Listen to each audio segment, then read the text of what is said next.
So it seems the girlfriend, who has disingenuous written all over her, as well as the creepy agent, have promised Ben Simmons enough money in the upcoming NBA draft to where he says, yeah, you know what, parents, you know how I promised you 4 years of college? Forget all that noise, I'm going to the NBA. And so in the draft, Towns number 1, no surprise there, D'Angelo Russell, Jahlil Okafor, who's joining the Circus of Philadelphia, Charlotte drafts the same player for like the 3rd straight year, and everybody lets Justice Winslow go to Miami. So what's going to happen next? Oh, really, 2K? You just gave me the obvious cinematic that tells me I'm going number 11 to Indiana? Well then, they changed my number on the fly, which is cool. I thought I was number 25, but that's alright. Here we are, and our best buddy Vic gets to continue his free ride through life. Congrats to him. I guess I will take some questions now. Yes, ma'am.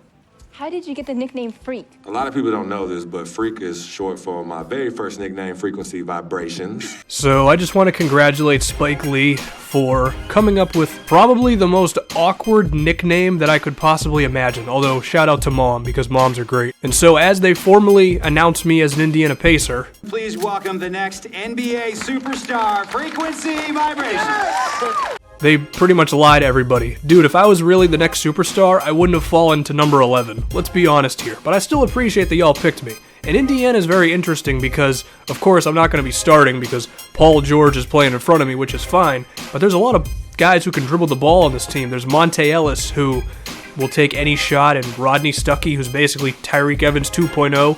So it's going to be interesting to see how I can fit into this mold. But before our first game, you know, Frank Vogel really got a makeover. Look at this. It's like he's a completely different person.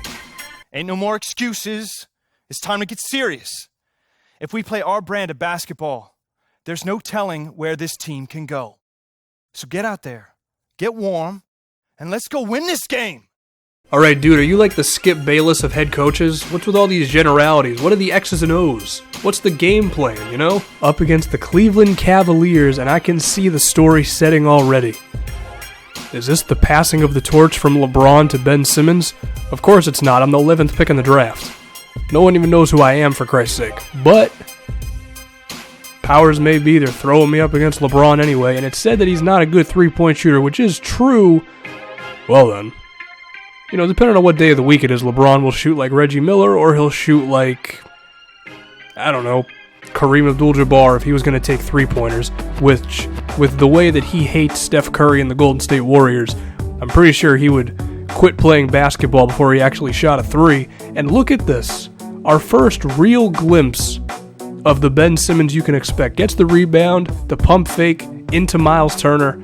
That's beautiful. It wasn't really a pump fake, it was more of a shot fake, but whatever. But right here, the lack of a three-point shot, especially in today's NBA, it kills me. Because I could have just taken that shot, but instead Kyrie Irving played his first bit of defense ever as he stole the ball from me. And so when Matthew Dellaveding-Dong takes and makes that shot, which made no damn sense, speaking of Steph Curry earlier, I gotta ask y'all one thing. Do I get the assist for this? I mean, CJ Miles, he took a few dribbles, but with how generous they are with assists nowadays, I mean, you could pass the ball off, and then he'll pass to the guy who scores, and they'll still give you the assist nowadays, so I'm pretty sure they gave that one to me. Let me set a screen for Stuckey, and now we're really going to see Ben Simmons getting his passing on. Hit CJ Miles right there, and although we do have an 11-point deficit, I'd like to think that I'm helping us in getting it back. Jordan Hill, who, you know, sometimes your teammates can really screw you up in my player mode or my career mode, whatever the hell this is called, when they get a little bit of contact, but he was able to make that one for me. And then another one. Shout out to DJ Khaled. Just got to be composed. That's how you can make these passes. I mean, Ben Simmons is thought of as being a big man, or almost big man, with point guard abilities, and so we're holding true to that right now. But even with that, we have an 11-point deficit now. It's, 8 points if I can math correctly. Mo Williams, who still has an NBA career, shout out to him, he missed that one. Tristan Thompson doing what Tristan Thompson does. And so Mr. Frank Vogel, or whoever the hell he is, decides, all right, Mr. Ben, you're out of the game. But now I'm back in with a minute and a half left, and where's Paul George? Oh, God, my coach is awful.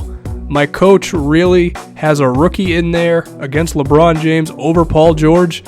Get me out of here immediately. How do I get traded? Okay? I can recognize when a coach doesn't know what he's doing. They replaced Frank Vogel with some weird dude to make the cutscene work, and now it's just awful. Luckily, Monte, who's not playing too well in real life, he helps us out. We got a 3-point lead. We're doing well. Okay, LeBron hasn't killed me just yet, and J.R. Smith runs the first pick and pop that I've ever seen him run, and it works. Seriously, coach, what is this? They got Kevin Love at the 4. We're matching up against him with who? Jordan Hill? That's not going to work. Why don't you just have Paul George at the 3 and me at the 4, or vice versa? That would work much better. But I screw up here. I did a moving screen. Sheesh. Why do I got a feeling that'll be like a thing that constantly comes up in these, is I'm going to do moving screens on dudes. Hey, it might happen, and then LeBron, the 3-point play. Oh boy. Coach, listen. I'm great, and I'm going to be great. But why am I in here over Paul George? Well, even then, it's not an excuse for me not playing well. Now, of course, they're going to allow a rookie to be the deciding factor in a 3-point game. Oof. You know, that pass, it looked good at one point, but just shouldn't have made it. And now, Mr. LeBron James open again, but it's okay, because Coach, his name is legitimately Coach, although now it's Frank Vogel, so I don't know what the hell's going on with 2K. We still have a chance, and oh, God. Didn't I finish with like 6 turnovers? We got the whole experience in this Cleveland game. We got the ups, you know, we got some rebounds, and we went down court, and we gave it up to our teammates, and we got ourselves a few assists. But at the same time, I looked like a potato with some of these passes. And now I'm number 24, so I don't know what the hell's going on with my number. And, yeah, Paul George isn't injured or anything. He was just not in the game.